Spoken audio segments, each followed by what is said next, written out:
very energetic in his classroom, like which makes it like a fun place to be in and learn. And he's very like interactive with the student. Like he likes the group work, like he likes that stuff, and like the kids love it.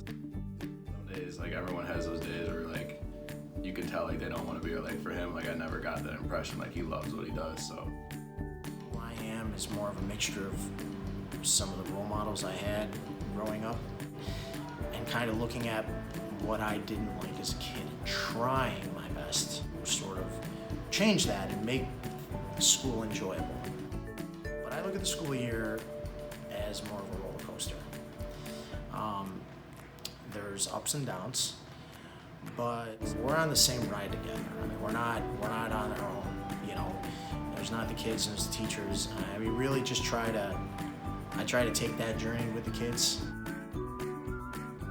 I like to have fun, and that's fun with history. As much as I can do that, I try.